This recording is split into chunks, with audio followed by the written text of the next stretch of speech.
బుద్ధి లేని వారు అసూయ వలన చచ్చెదరు అనే మాట పోయిన వారం ధ్యానం చేస్తూ, అసూయ అంటే ఏంటి? అది ఒక శారీరక కార్యం. దేవుడు వదిలిపెట్టమన్నటువంటి ఒక భావం, హృదయాంతరంగాల్లో ఉన్నటువంటి ఒక ఆలోచన. అది ఉంటే ఎంత నష్టం కలుగుతుందో అనే మాట చెప్తూ, అలా చచ్చిన వారిలో మొదట కయ్యూను ఉన్నాడు. కయ్యూను అసూయ వలన చచ్చాడు. తన బ్రతుకులో చాలా రకాలుగా నష్టపోయాడు అనే విషయాన్ని చెప్పుకునే ముందు, అసలు దేవుడు ఎందుకు హేబేలు అర్పణను అంగీకరించి కయ్యూను అర్పణను అంగీకరించలేదు అనే దానికి ఒక క్లారిటీ. మొదట చేసిన వాడు కయ్యూనే, ఇవ్వాలని ఆలోచన కలిగింది కయ్యూనే.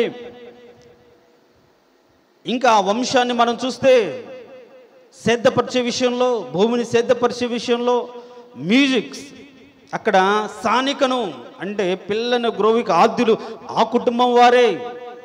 చాలా వరకు మొదట వారి ద్వారా కొన్ని ఆచరణలోకి అలవాటులోకి వచ్చాయి. కానీ ఆ కుటుంబం శపించబడింది. ఆ కుటుంబం విస్తరించబడింది కానీ దీవించబడలేకపోయింది. దానికి కారణం అసూయ. ఈ అసూయ పడ్డానికి గల కారణం ఒకటే, దేవుడు నా అర్పణను అంగీకరించలేదు. అయితే ఇప్పుడు కయ్యూను అర్పణను దేవుడు ఎందుకు అంగీకరించలేదు? దానికి డైరెక్ట్గా ఎవరైనా ఒక మాటలో చెప్పగలుగుతారా? భక్తిహీనులు అర్పించే అర్పణలు యెహోవాకు హేయములు.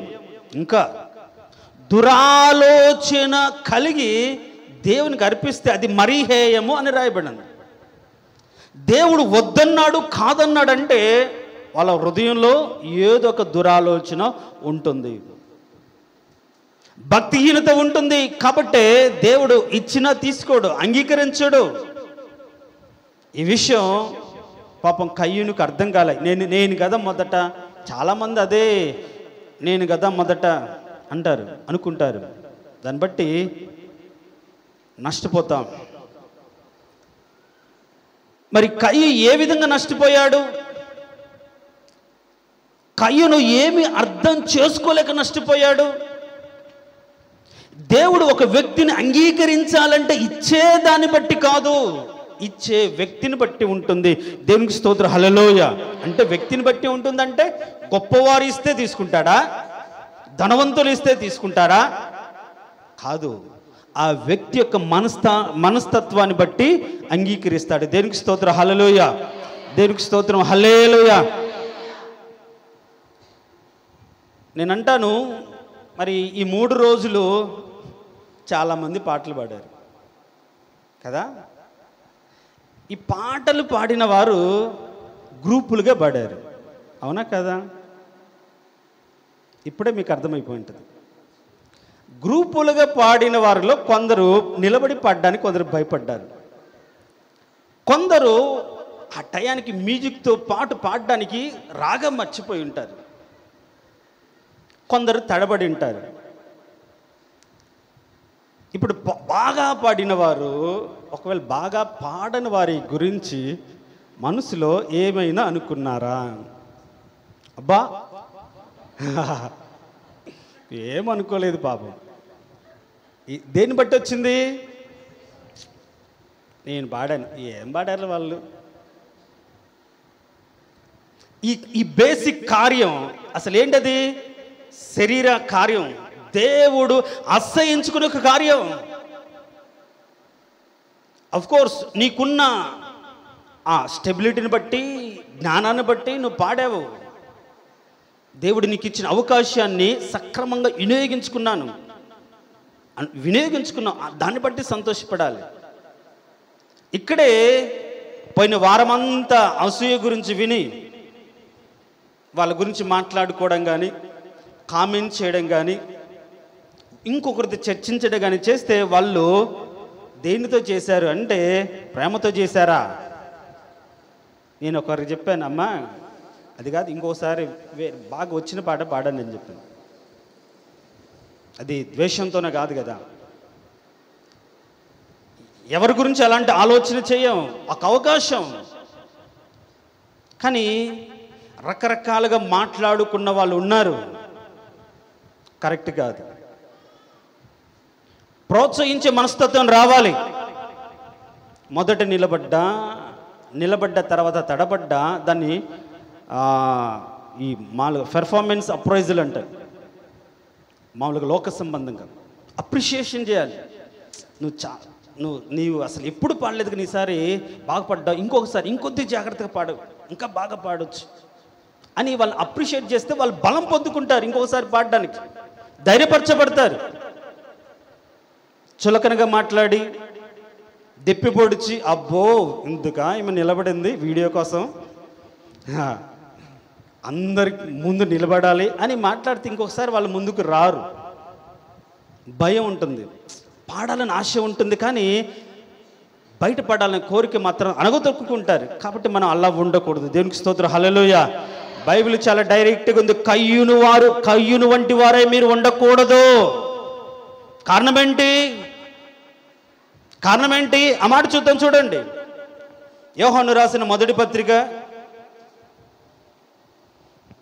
3వ అధ్యాయం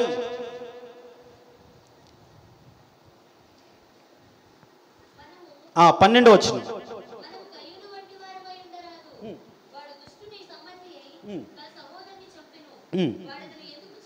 వాడు అతను ఎందుకు చంపెను?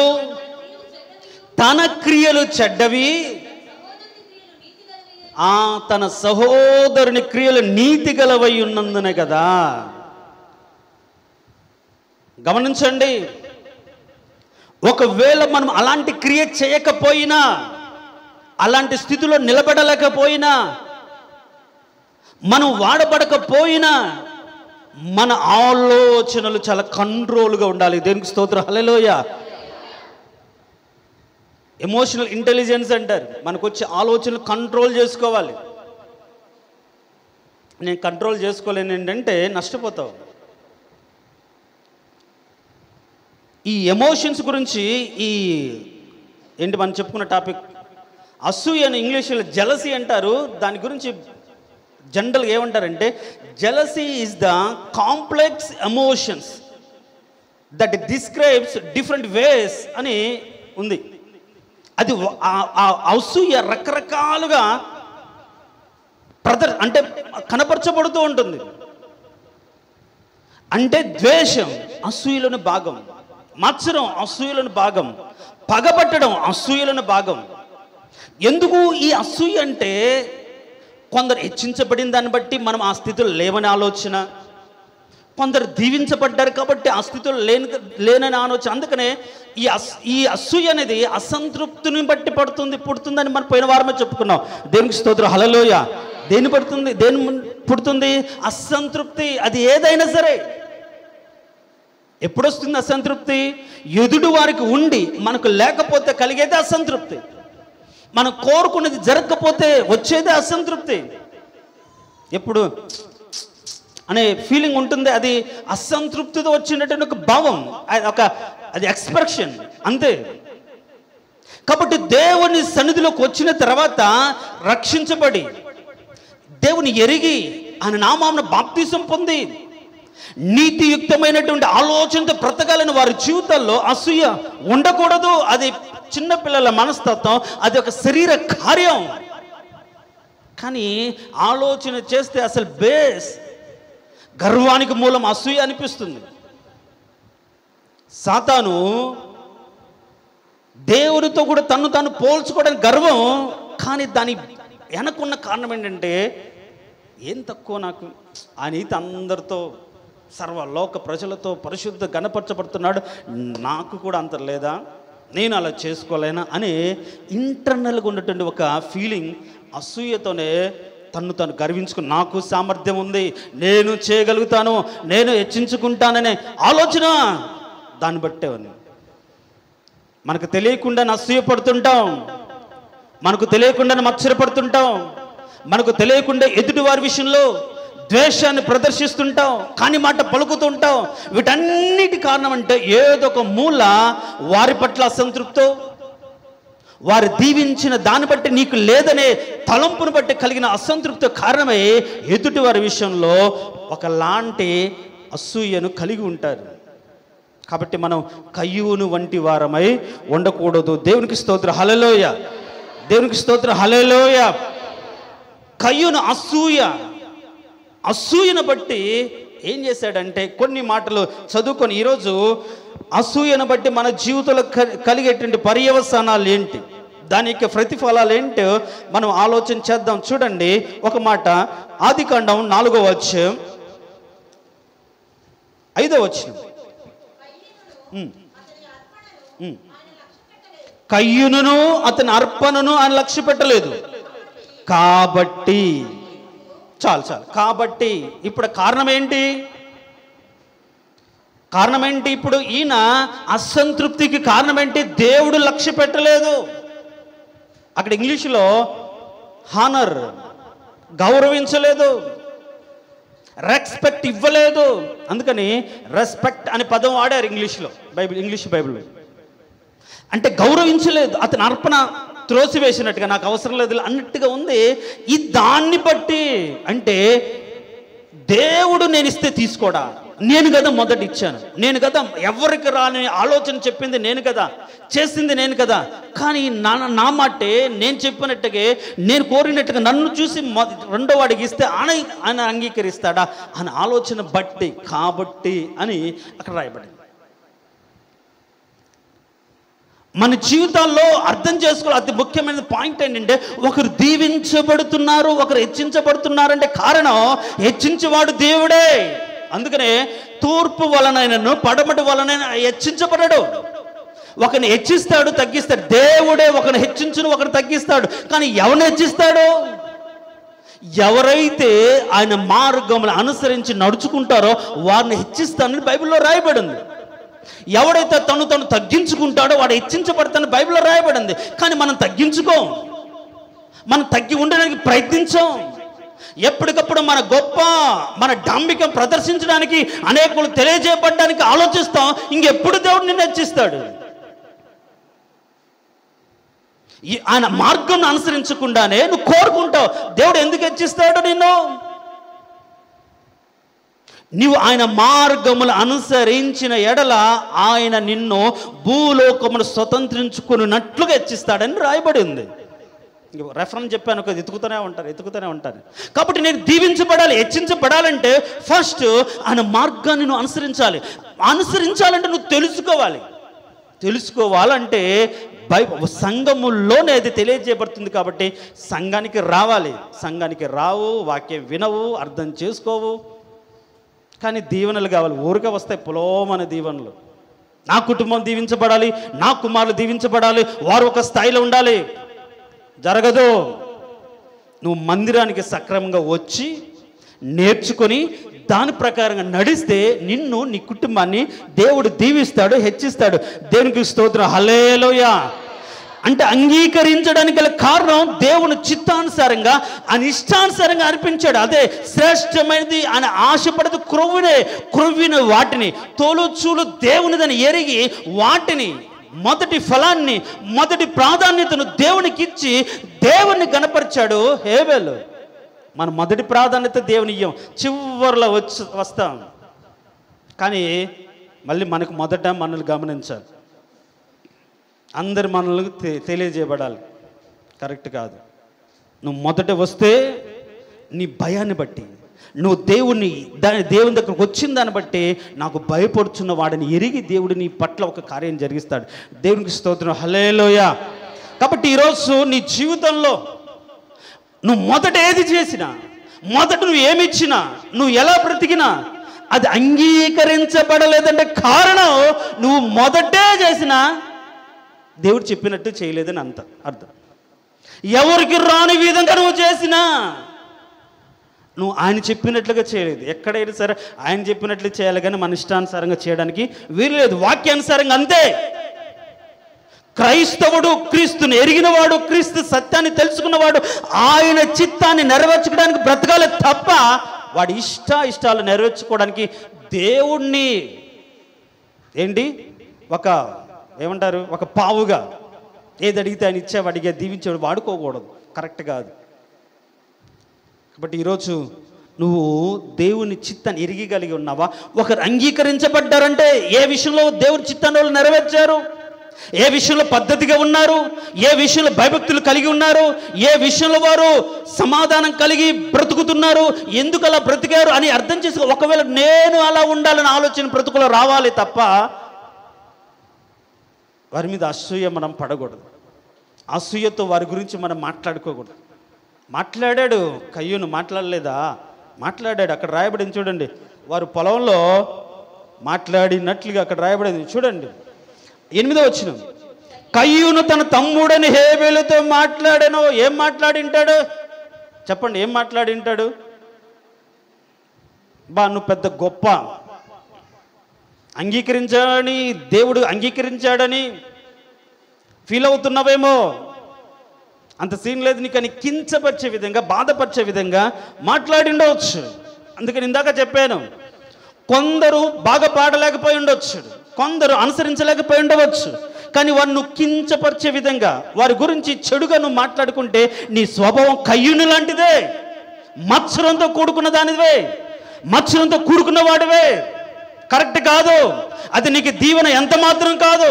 చాటుగా ఒక వ్యక్తి గురించి చెడుగా మాట్లాడడం మంచి లక్షణమే కాదు. నీకు చాత అయితే వారి గురించి మంచిగా మాట్లాడు. ఈరోజు మనం మంచి మాట్లాడినా చెడుగా చిత్రీకరించే మనుషుల మధ్య ఉన్నప్పుడు ఎంత జాగ్రత్తగా మనం ఉండాలి. మాట్లాడి మాట పెంచి మాట రెచ్చగొట్టి చివరికి కోపం తెచ్చుకుని ఏం చేశాడు, ఎవ్వరు లేనిది చూసి ఆ పొలంలో పడి చంపేశాడు. చూడండి, ఒక అసూయ యొక్క పర్యవసానం ఒక నరహత్య. తను ఒక మొట్టమొదటి నరహంతుడిగా మార్చివేసింది. చూడండి, మొట్టమొదటి తను ఇచ్చినవాడే, కానీ మొట్టమొదట నరహంతకుడు కూడా ఆయనే. మొట్టమొదటి దేవునికి ఇవ్వాలని తలంపు కలిగిన వాడే, కానీ అసూయతో వెతుటి వ్యక్తిని చంపింది ఆయనే. కాబట్టి ఈరోజు మనం అలా ఉండకూడదు. ఇచ్చి మనం దేవుని కృపను పొందలేని వారిగా ఉండకూడదు. నువ్వు ఎంత ఇచ్చినా దేవుని కృపను పొందేవారిగా ఉండాలి. అలా చంపితే మనం చేసిన ప్రతి కార్యం గురించి దేవుడు లెక్క చెప్తాడనే ఆలోచన మన బ్రతుకులు ఉండాలి. దేవునికి స్తోత్రం, హల్లెలూయా. మన ఆలోచనలు ఎరిగిన దేవుడు, మన తలంపులు ఎరిగిన దేవుడు, మన అడుగులు లెక్కిస్తున్న దేవుడు. ఎంత జాగ్రత్తగా మన విశ్వాసాన్ని కాపాడుకోవాలి, ఎంత జాగ్రత్తగా మన ఆలోచన విధానాన్ని కాపాడుకోవాలి, ఎంత జాగ్రత్తగా మన నోటిలోంచి మాటను కాచుకోవాలి. ఈయన ఆ ఎమోషన్స్ కంట్రోల్ చేయకుండా ఉక్రోషంతో నా అర్పణ అంగీకరించు, నీ అర్పిస్తాడా, అర్పించిన వాడికి నువ్వు ఉండకూడదు, ఏ విధంగా సరే నువ్వు నాశనం అవ్వాలని చెప్పి ఆయనే నాశనం చేస్తే దేవుడు లెక్క అడుగుతాడు. గమనించండి, అసూయ పరులను దేవుడు లెక్క అడుగుతాడు. దేవునికి స్తోత్రం, హల్లెలూయా. నువ్వు అసూయతో నీ హృదయంలో చేసే ఏ పనికైనా సరే, ఈ దేహముతో జరిగించిన ప్రతి క్రియకు లెక్క ఉంటుంది. ఈ దేహములో ఉన్నంత కాలం నువ్వు నడిచే ప్రతి ప్రవర్తనకు లెక్క ఉంటుంది. అది ఎరిగి మనం బ్రతకాలి. ఏముందిలే, ఎవరు లేరులే, ఎవరు చూడలేదులే, ఏమో నాకేం తెలుసు అన్నట్లుగా చెప్పాలనుకున్నాడు, కానీ దేవుడు చూడలేదా? చూస్తాడు. ఎప్పుడైతే మన అసూయ మన హృదయంతరంగాలు ఉంటుందో ఏం చేస్తుంది, పాపం వచ్చి మన ఇంట్లో ఉంటుందంట. ఏముంటుంది, పాపం వచ్చి మన ఇంట్లోకి వచ్చి మన వాకిడి దగ్గరే ఉంటుందండి. అంటాడు ఎక్కడ కింద ఒక మాట అంటాడు, సత్క్రియ చేయని ఎడల, 5వ వచనం, సత్క్రియ చేయని ఎడల వాకిడ పాపము పొంచి ఉండును. ఏంటంట, సత్క్రియ చేయకపోతే.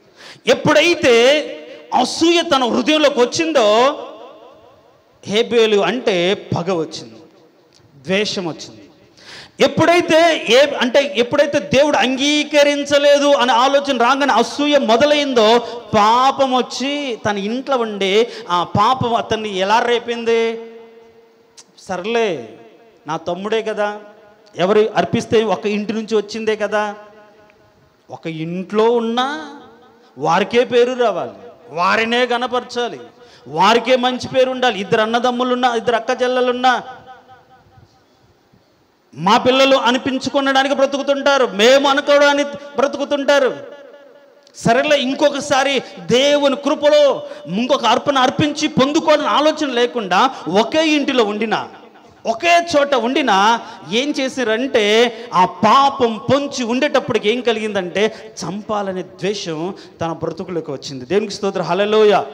చూడండి, నీ బ్రతుకుల అసూయ, ఒక మత్సరం, కుళ్ళు, ఏదైనా దేవునికి విరోధమైన ఆలోచన, ఒక శరీర కార్యం ఉంటే పాపం నీ హృదయాంతరంగంలో ఉండి దానికి పర్యవసానాన్ని తర్వాత ఏం చేయాలి, దాన్ని బట్టి ఏ విధంగా తనకి పగను చల్లార్చుకోవాలి, యుగోను చల్లార్చుకోవాలి, ఏం చేస్తే తను సాటిస్ఫై అవుతాడు అనే ఆలోచన కొద్దీ ఎదుటి వారికి హాని చేయాలి, ఎదుటి వారిని కించపరచాలి, ఎదుటి వారికి నష్టం చేయాలి తలంపుతోనే ఈ పాపం అతన్ని రచ్చగొట్టే ఒక రోజు ఆ పని చేసే విధంగా పాపం వారి ఇంట్లో పొంచి ఉంటుంది. ఒక రోజులో వచ్చింది కాదు ఇది, వెంటనే చంపాడా? లేదు.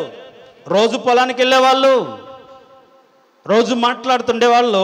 ఒక రోజు హృదయంలో, ఇంట్లో, వాకిట్లో పొంచిన పాపం ఏం చేసిందంటే ఇంకా భరించలేక, లేకుంటే అందరూ అనుకుంటున్నారేమో కయ్యూను ఇస్తే దేవుడు అంగీకరించలేదు, హేబెలు ఇస్తే దేవుడు అంగీకరించాడు, ఏ తప్పు చేశాడో కయ్యూనే అర్పణ అంగీకరించలేదు, వాళ్ళు వీళ్ళు అన్నారేమో. బాధ కదా వాళ్ళు వీళ్ళంటే. అదే సామెత ఉంటుంది, ఏందమ్మా అత్త కొట్టిందో తోడికోళ్ళు నవ్విందో ఏదో ఉంటుంది కదా, ఏంటమ్మా కాదా? అసలు అత్తలే కాదు, తెలియదు. దేవునికి స్తోత్రం, హల్లెలూయా. అంటే గొడవ పడితే అత్త కొట్టిందని బాధపడకుండా తోడికోడలు నవ్విందని బాధపడినట్లుగా ఈ కయ్యూను కూడా ఏం చేస్తాడంటే, ఒకవేళ అందరికి తెలిసిందేమో హేబెల్ అర్పణ దేవుడు అంగీకరించాడు, కయ్యూను అర్పణ అంగీకరించలేకపోయాడు అంటే ఒకలాంటి బాధ.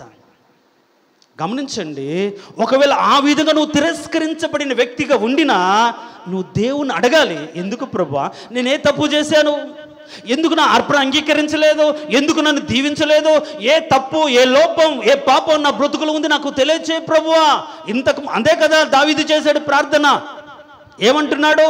నాకు విరోధమైన వారు ఉన్నప్పుడు, అసహించుకునే వారు ఉన్నప్పుడు, నా శత్రువులు ఉన్నప్పుడు, నన్ను చంపేవాళ్ళు పొంచి ఉన్నప్పుడు నా మార్గమును సరళము చేయి.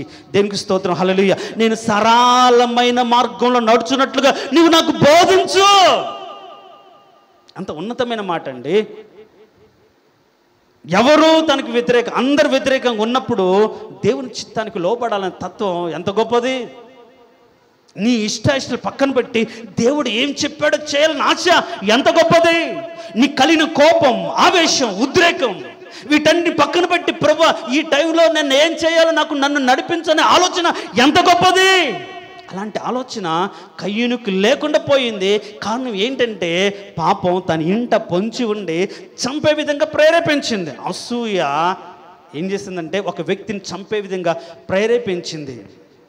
కానీ తన బ్రతుకులో ఎంత నష్టాన్ని, ఎంత దారుణాన్ని కలగచేసిందో గుర్తెరగలేకపోయారు. ఈరోజు మనం కొన్ని మాటలు చాలా త్వరగా ఆ యొక్క అసూయను బట్టి, తను చేసినటువంటి ఉద్రేకపరమైనటువంటి ద్వేషపూర్వకమైనటువంటి నరహత్యను బట్టి కయ్యూను జీవితంలో కలిగిన నష్టాలు ఏంటి అనేది మనం గమనిస్తే, మొట్టమొదటిగా 16వ వచనం, 4:16. అప్పుడు కయ్యూను యెహోవా సన్నిధి నుండి బయలుదేరి వెళ్ళి, చాలు. ఇంకా పైన 14వ వచనం చూడండి, అది క్లారిటీగా ఉంటుంది. నేను ఈ ప్రదేశము నుండి నన్ను వెళ్ళగొట్టుతివి, నీ సన్నిధికి రాకుండా వెలివేయబడి, చాలు. ఎవరైతే మచ్చరపడతారో, ఎవరి బ్రతుకులతో అసూయ ఉంటుందో, ఆ అసూయను బట్టి ఎదుటివారిని ద్వేషించిన, అసూయను బట్టి ఎదుటివారి పట్ల మచ్చరపడిన, అసూయను బట్టి ఏదైనా చేయరాని కార్యము చేస్తే వారిని దేవుని సన్నిధిలో ఒక్క క్షణం కూడా ఉంచు. ఆదాము అవ్వలు దేవునికి మాటకు ధిక్కరించి ఆజ్ఞను అతిక్రమించి చేసిన పాపాల నుంచి వెళ్ళగొట్టబడితే, చూడండి ఈ కయ్యూను అసూయను బట్టి తన తమ్ముడి మీద ద్వేషాన్ని బట్టి పగబట్టి మాట్లాడి చంపిన దాన్ని బట్టి దేవుని సన్నిధిలోంచి వెళ్ళగొట్టబడ్డాడు. అంత మాత్రం కాకుండా ఆ స్థలం తను ఎక్కడైతే సిద్ధపరుస్తున్నాడో, ఎక్కడైతే బ్రతుకుతున్నాడో ఆ బ్రతుకు స్థితి నుంచి అతను వెలివేయబడినట్టుగా మనం చూస్తాం. ఎట్లా ఉంటుందంటే, ఒకవేళ వెలివేయబడిన స్థితి మీకు అర్థమవుతుంది కాదు. హామాను ఉన్నాడు. మొర్దెకై విషయంలో ఏం జరిగింది మనకు తెలుసు. బాధపడ్డాడు. మొర్దెకై నమస్కారం చేయలేదని తన యొక్క అధికారానికి భంగం కలిగింది, తన గౌరవానికి భంగం కలిగినట్టుగా అతడు ప్రవర్తించాడని అసూయతో ఏం చేసి వీడి జాతిని అంతటి చంపాలి అనుకున్న ఆలోచన తన బ్రతుకులోకి రాగానే, ఇప్పుడు ఆ రోజు విందు చేస్తున్నప్పుడు బంధువులు వచ్చారు, స్నేహితులు వచ్చారు, తర్వాత బిడ్డలు ఉన్నారు, అందరూ ఉంటే అక్కడ అంటాడు, ఒక బంధువు అంటాడు, అయ్యా దేవుడు నిన్ను హెచ్చించాడు, రాజ్యంలో ఒక అధికారం ఉంది, గొప్ప స్థానం ఉంది, అందరు నిన్ను గౌరవిస్తున్నారు, నీకు ఇంకా ఒక కుటుంబం ఉంది, నీకు శ్రేష్టమైన భార్య ఉంది, నీ బిడ్డలు ఉన్నారు, వారు మంచి స్థితిలో ఉన్నారు, రక్త సంబంధికుల చుట్టూ ఉన్నారు, బంధువులని చుట్టూ ఉన్నారు, ప్రతి విషయంలో దేవుడు నిన్ను దీవించాడు, హెచ్చించాడు. దీనిని బట్టి నువ్వు సంతోషపడక నువ్వెందుకు దుఃఖపడతావు, ఎందుకు బాధపడతావు అంటే అంటాడు, ఆ మొర్దెకై బ్రతికినంత కాలం నాకు ఇన్ని ఉన్నా సరే నాకు సంతోషం లేదు. ఈరోజు కూడా మత్సరం అలా చేస్తుంది. నా ముందు పుట్టి నా ముందు పెరిగి ఇట్లా వాడవుతాడా, ఇలాంటి వాడవుతాడా, నా బ్రతికేంటి, నేనేంటి అని మనసులో వేదన పడుతూ బ్రతుకుతుంటారు. మందిరానికి వచ్చిన మనసు తిన్నగా ఉండదు. హామాను అందుకే చూడండి, హామాను కూడా మొర్దెకై మీద అసూయపడ్డాడు. ఆఫ్టర్ ఆల్ ఒక గేట్ కీపర్ నాకు నమస్కారం చేయడా, చూస్తాను అని అసూయ కొద్ది ద్వేషం పెంచుకొని, అసూయ కొద్ది పగ పెంచుకొని వారి జాతిని అంతటి చంపాలనుకున్న ఆలోచన తన బ్రతుకులో అంటాడు, మొర్దెకై బ్రతికినంత కాలం నాకు నెమ్మది ఉండదు. ఇంత ఉండి ఏమి లాభం? డబ్బు ఉండి, ఘనత ఉండి, గౌరవం ఉండి, బంధువులుండి, రక్త సంబంధం, ఏమి లాభం? ఒక్కడు నాకు నమస్కారం చేయలేకపోయాడు. చూడండి, ఆ జలసి, ఆ అసూయ అతన్ని ఒక్క క్షణం కూడా ఉండలేకుండా చేసింది. ఎక్కడ ఉన్నాడో రాజు దగ్గరే ఉన్నాడు, అతని పొజిషన్ గొప్పది, కానీ ముళ్ళ మీద కూర్చున్నట్లుగానే ఉంటున్నాడు, బాధలో ఉంటున్నారు. ఈ రోజుల్లో చాలా మంది ఉంటారు, మందిరంలోనే ఉంటారు, ఒకరి మీద అసూయ ఉన్నంత కాలం వారిని చూసినప్పుడు, వారితో ఉండినప్పుడు, వారితో మాట్లాడినప్పుడు వానికి ఏదైనా జరిగితే కానీ నా మనసు శాంతించదు. ఏం జరగకుండా ఉంటుంది, దేవుడు ఎందుకు అలాంటి వారిని అలా చేస్తున్నాడు, ఏదో ఒక చేయొచ్చు కదా అని ఆలోచించి బ్రతుకు కరెక్ట్ కాదు. అసూయ మన బ్రతుకులో ఉంటే ఎదుటి వారిని పతనాన్ని కోరుకుంటాం. అంత మాత్రం కాకుండా దేవుని ఉన్నతమైన ఆలోచన చొప్పున నడవకుండా ఆయన సన్నిధి నుంచి బయటికి వెళ్ళిపోయిన వారిగా బ్రతుకుతాం. ఈరోజు ఒకవేళ నీకు అలాంటి అసూయ ఉందా? అసూయతో బ్రతికిన వారు ఎవరు బాగుపడినట్లు బైబిల్లో లేదు. హామానేంటి, సౌలేంటి, యేసేపు అన్నలేంటి, ఎవరైనా సరే వారి కలిగిన స్థితిగతులను బట్టి అసూయపడిన వారు ఎవరైనా బాగుపడ్డారా? ఎవరూ బాగుపడలేదు. కాబట్టి ఈరోజు నీ హృదయాంతరంగాలు కనిపించకుండా, అంటే నువ్వు వ్యక్తపరచకుండా అసూయను హృదయాంతరంగా దాచుకున్నా దాన్ని దేవుడు చాలా జాగ్రత్తగా చూస్తున్నాడు. వదిలిపెట్టాలి నీ హృదయాంతరంగాలు ఉన్నటువంటి అసూయ తలంపులు, ఆలోచనలు. తన బ్రతుకులో దేవుని సన్నిధి నుంచి వెళ్ళగొట్టబడ్డాడు, కారణం ఒక అసూయ. వెలివేయబడ్డాడు, ఆ యొక్క దేవుని సన్నిధికి రాకుండా వెలివేయబడ్డాడు. అంత మాత్రమే కాకుండా దేని ద్వారా అయితే తను జీవించబడుతున్నాడో, దేని ద్వారా అయితే తను పోషించబడుతున్నాడో ఆ భూమి కూడా సారవివ్వదు అని శపించబడ్డాడు. చూడండి ఆ మాట ఎన్నో వచనమమ్మ, 4వ అధ్యాయం 12వ వచనం చూడండి. నీవు నేలను సిద్ధపరచున్నప్పుడు అది దాని సారం నీకు ఇవ్వదు. చూడండి ఎంత దారుణం. ఈ రోజుల్లో మనం అనుకుంటారు, ఈ విషయం మీరు మనసులో పెట్టుకోండి, నువ్వు ఉద్యోగం చేస్తున్న చోట ఘనత రాకపోతే, నువ్వు చేస్తున్నటువంటి పనులో అభివృద్ధి లేకపోతే నువ్వు అర్థం చేసుకోవాల్సింది ఏంటి అంటే, నేను ఎవరి విషయంలో అయినా సరే అసూయతో ఆలోచన చేస్తున్నానా, ఎవరి బాగును చూసని ఓర్వలేని స్థితిలో ఉన్నానా, ఎవరి గురించైనా ఇలాంటి చెడు తలంపులతో ఉన్నానా అని ఆలోచన చేసుకోవాలి మొదట. ఏమంటుంది బైబిల్? నువ్వు అసూయపడ్డావు, చంపావు, కాబట్టి నువ్వు ఏ పని చేస్తున్నావో భూమి మీద శ్రద్ధ కష్టమే చేస్తున్నావు, కానీ సరం ఇవ్వదు. అది మనకు అర్థం కావట్లేదు చాలా మందికి. నువ్వు పోషించబడ్డానికి దేవుడు ఏదైతే నిర్ణయించాడో అది నీ బ్రతుకులో సంతోషాన్ని ఇవ్వకుండా పోతుంది. కారణం నీ హృదయాంతరంగాల్లో దాచుకున్న చిన్న మత్సరమేమో. పైకి బాగానే మాట్లాడుతాం. అందుకని ఒకడు నన్ను చూడ వచ్చినప్పుడు పైకి సమాధానంతో మాట్లాడు, లోపల ఏ ఉంచుకుంటాడు? ద్వేషం ఉంచుకున్నానని దావీదు చెప్తున్నాడు. వందనాలక్క, వందనాలు వదిన, వందనాలు అత్త, లోపల మాత్రం ఏముండదు. అసూయ, మత్సరం ఉంటే నీ బ్రతుకు బాగుపడదు. నువ్వు చేస్తున్న పని వృద్ధులకి రాదు, నువ్వు దీవించబడవు. అది శాపం. అసూయ వలన శాపం నీ కష్టార్జితానికి నాశనం తెస్తుంది. నువ్వు కష్టపడుతున్నావు, సిద్ధపరచడం అంత ఆషామాషి కాదు కదా. అప్పటికే నేల శపించబడ్డ తర్వాత ఇంకా తన కుటుంబ పోషణ కోసం ఎంత కష్టపడ్డాడో, ఎంత కష్టపడుతున్నాడో అది కూడా లేకుండా పోయింది. ఈరోజు నువ్వు కుటుంబం కోసం కష్టపడుతున్నావు, తప్పు లేకుండా కష్టపడుతున్నావు, ప్రయాసపడుతున్నావు, కానీ నీ ఆలోచనలో కాస్త దీవించబడిన వారిని చూసినప్పుడు, కాస్త ఉన్నతంగా ఉన్నవారిని చూసినప్పుడు, కాస్త బలంగా ఉన్నవారిని చూసినప్పుడు, నీవారే కాస్త నీకంటే బాగా ఉన్నవారిని చూసినప్పుడు అసూయ నీ బ్రతుకులో ఉందా? నీ కష్టార్జితం కూడా నీకు సారము ఇవ్వదు. కారణం ఏంటంటే నీ వారి పట్ల, నీతో ఉన్నవారి పట్ల, నీ కుటుంబీకుల పట్ల నీ హృదయాంతరంగంలో ఉన్న అసూయ. జాగ్రత్తగా గుర్తుపెట్టుకోండి. కయ్యూను వెళ్ళగొట్టబడ్డాడు, పోనీలే బతకొచ్చు అనుకున్నాడా? బతకడానికి కూడా మంచి స్థితి లేకుండా పోయేది. నువ్వు నేలని సిద్ధపరుస్తుంది. వాస్తవానికి నేల అసలు కయ్యూనికి ఇచ్చినటువంటి భాగ్యం ఎలాంటిదంటే, నేల నుండే సమస్తం పుట్టాయి. నేల మొలిపించులు కాకుండా వృక్షాలు పుట్టాయి, నేల మొలిపించులు కాకుండా జంతువులు పుట్టాయి. అలాంటి నేల నుంచి పుట్టినటువంటి పంటని సిద్ధపరిచేదే వాస్తవానికి కయ్యూను పని. మొదట ఆయనకి ఇచ్చాడు మొదటి వాడని ఆ నేలను, జీవం కలిగిన మట్టిని. నేల అంతా మట్టి అనుకుంటారు, నేలకు జీవం ఉంది. జీవం ఉంది కాబట్టి మొక్కలకు జీవాన్ని ఇస్తుంది, జంతువులకు జీవాన్ని ఇస్తుంది. ఆ జీవంలో ఉన్న వచ్చిన మొక్కలు తింటున్నాయి కాబట్టి మనం కూడా ఈ శరీరాన్ని పోషించుకుంటున్నాం. అలాంటి నేలను సేదపరచగలిగిన స్థితి, అలాంటి నేల నుంచి పుట్టినటువంటి జంతువులనే హేబేలు పనిచేసేవాడిగా ఉన్నాడు.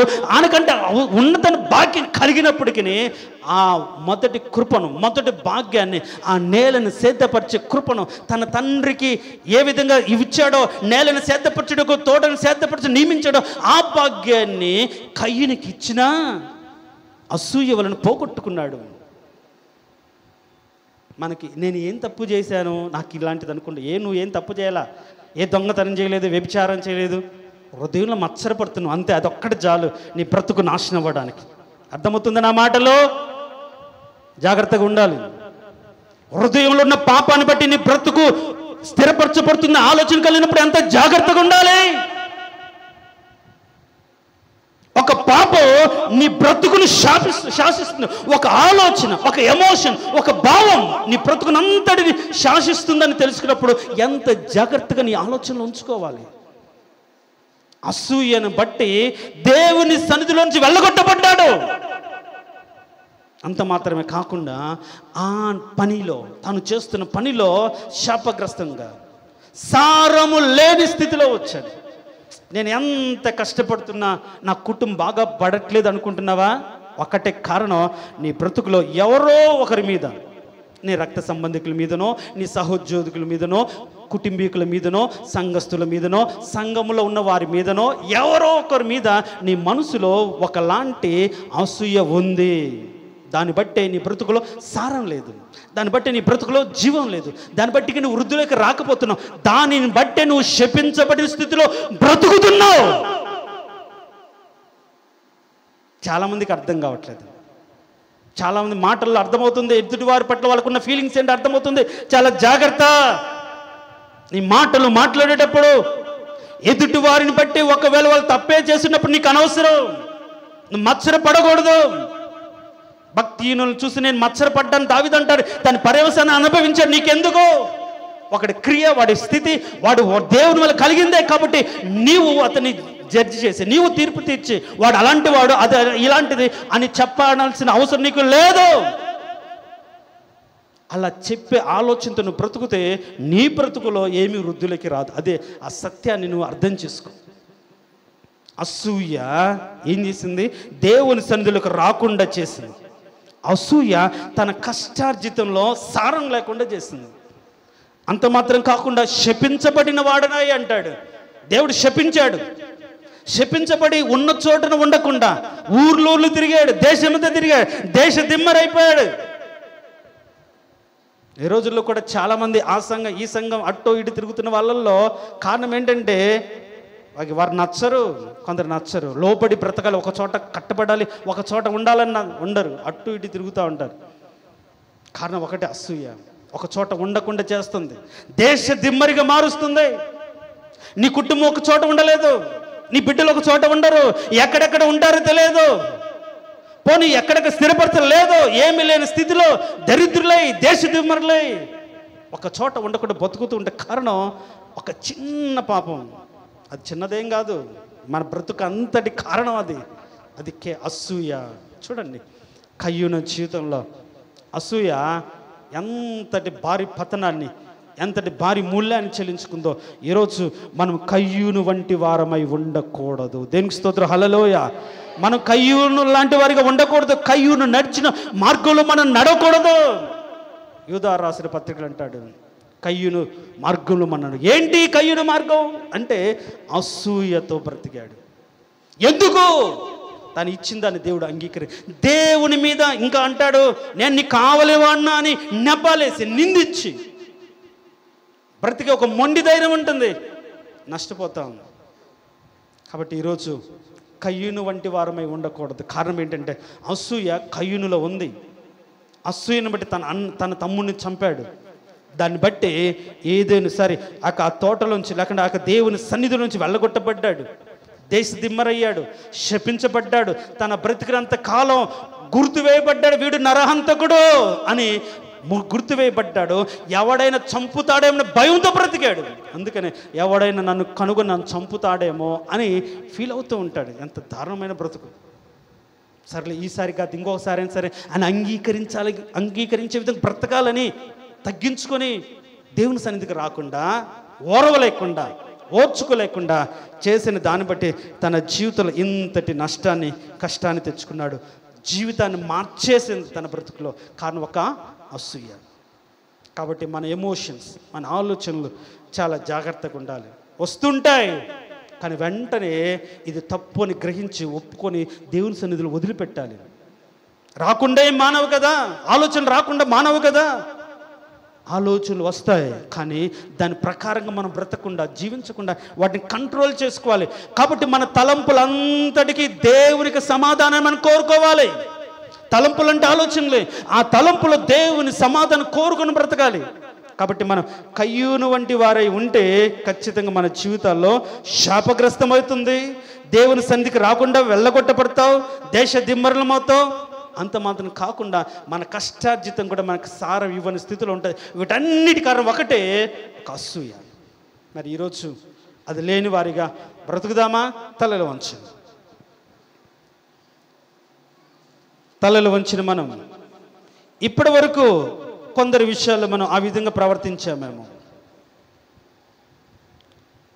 యేసేపు అన్నలు యేసేపు కలిగిన కళను బట్టి ద్వేషించారు. సౌలు రాజు దావీదుకు వచ్చిన ఘనతను బట్టి అసూయపడ్డాడు. మరి ఈరోజు నీ ఇరుగు పొరుగు వారి దేవుడు హెచ్చించి దీవించి బలపరిచిన దాన్ని బట్టి సౌలులాగా అసూయపడుతున్నావా? దేవుడు వారికి ఇచ్చిన దర్శనాన్ని బట్టి వాళ్ళు బ్రతుకుతూ ఉన్నప్పుడు యేసేపు అన్నల్లాగా అసూయపడుతున్నావా? ఏదో ఒక రోజు వాళ్ళకు నష్టం చెయ్యాలని తలంపుతో బ్రతుకుతున్నావా? హామానులాగా గౌరవించట్లేదని ఆలోచనతోన, పెద్దవాడైపోయారులే అనే అసూయతోనే బ్రతుకుతున్నావా? ఈ చెప్పిన వారందరూ కూడా ఎవరు కూడా బాగుపడలేదు. హామాను ఊరికొయ్య మీద చంపబడ్డాడు. సౌలు తన కత్తి మీద తనే పడి చచ్చాడు. అన్నలు కూడా బాధపడ్డారు. భక్తిహీనులు అసూయ వలన చచ్చెదరు. కాబట్టి ప్రియ దేవుని సంగమా, ఇన్ని సంవత్సరాల నీ ఆత్మీయ అనుభవంలో, రక్షణ అనుభవంలో ఈ చిన్న శరీర కార్యాన్ని తొలగించుకోకపోతే అది నీ ఆత్మీయ జీవితానికి, కుటుంబ జీవితానికి నష్టం కలగచేస్తుంది. ఇది నువ్వు గుర్తించలేకపోయావేమో. ఆలోచన చేసుకుందాం, వదిలిపెడదాం, ప్రార్థన చేసుకుందాం. మహోన్నతుడా, సర్వాధికారి, అవునయ్యా, అసూయ మాకు కనిపించదు. అసూయ పనులు మాత్రమే కనిపిస్తాయి. దానికి పర్యవసానాలు అసూయను బట్టి ద్వేషం, అసూయను బట్టి పగ, అసూయను బట్టి మత్సరం, అసూయను బట్టి ఓరవలేని తత్వం, ఇవన్నీ దాని ద్వారా కలిగే పనులే ప్రభా, ఆలోచన విధానాలే. అవి మా బ్రతుకులో ఉంటే కయ్యూనులాగా మేము శపించబడతాం, కయ్యూనులాగా మేము నీ సన్నిధి నుంచి వెలివేయబడతాం, కయ్యూనులాగా మేము లోకంలో దేశ దిమ్మర్లమే బ్రతకాల్సి వస్తుంది. ఎంత కష్టపడిన సారం లేని వారిగా ఉండాల్సి వస్తుంది. అర్థమైంది ప్రభా, ఒకరి పట్ల ఓరవలేని తత్వం ఇంతటి నష్టాన్ని తెస్తుంది. అర్థమైంది నాయనా, ఎవరికి ఇచ్చేది వారికి ఇస్తాడు, ఎవరి పట్ల దేవుడు జరిగించాల్సింది వారికి జరిగిస్తాడు అనే ఆలోచనతో మేము బ్రతికే ఉన్నతమైన కృప మాకు దయచేయమని కోరుకునే వారిగా నా బిడ్డలందరినీ కృపలో జ్ఞాపకం చేసుకో ప్రభా. నీకు స్తోత్రం. అసూయ, ఓరవలేని తత్వం, దేశం, పగ, సూటిమోటి మాటలు ఇలాంటి ఏవీ లేకుండా దేవుడు ఇచ్చిన దాన్ని బట్టి బ్రతకాలనే ఒక శ్రేష్టమైన తలంపుతో బ్రతుకున్నట్లుగా, దాని ప్రకారం బ్రతుకున్నట్లుగా, ఒకవేళ తోటి వారితో పోల్చుకుంటే అలాంటి పరిశుద్ధతలో ఉండాలి, అలా నీతిగా ఉండాలి, అలా భక్తిగా ఉండాలి అనే ఆలోచనతోనే మేము పోల్చుకోవాలి తప్ప ఇంక దేనిలో మేము పోల్చుకోకుండా, దీవించే విషయంలో పోల్చుకోకుండా, ఆశీర్వదించబడే విషయంలో పోల్చుకోకుండా, ఒకవేళ ఆ విషయంలో మేము సరిచూసుకొని ఎందుకు నన్ను దీవించలేదు, ఏ తప్పు ఉంది, ఏ అపరాధం ఉంది, ఏ విషయంలో దేవుని దృష్టికి దోషిగా ఉన్నానో అని పరిశీలించుకొని, పరీక్షించుకొని, వదిలిపెట్టి నీ కనికరం పొంది తిరిగి దీవించబడినట్లుగా ప్రతి ఒక్క బిడ్డను వాళ్ళ మనసును సిద్ధం చేయమని. అసూయ ఎంత నష్టాన్ని కలగచేస్తుందో అర్థం చేసుకొని ఇక మీదట అలా ఉండకుండా, కయ్యూను వంటి వారై ఉండకుండా మంచి క్రియలు చేసేవారిగా, సత్క్రియలు చేయనట్లుగా నీ బిడ్డలను బలపరిచి స్థిరపరిచి రాబో దినాల్లో నిన్ను కూర్చిన ప్రేమ సమాధానం కలిగిన ఒక సంఘంగా, నిన్ను ప్రకటించే ఒక సంఘంగా ఈ దీన సంఘాన్ని మార్చి బలపరచమని యేసుక్రీస్తు నామమున అడిగి వేడుకొంచున్నాము తండ్రి. ఆమెన్.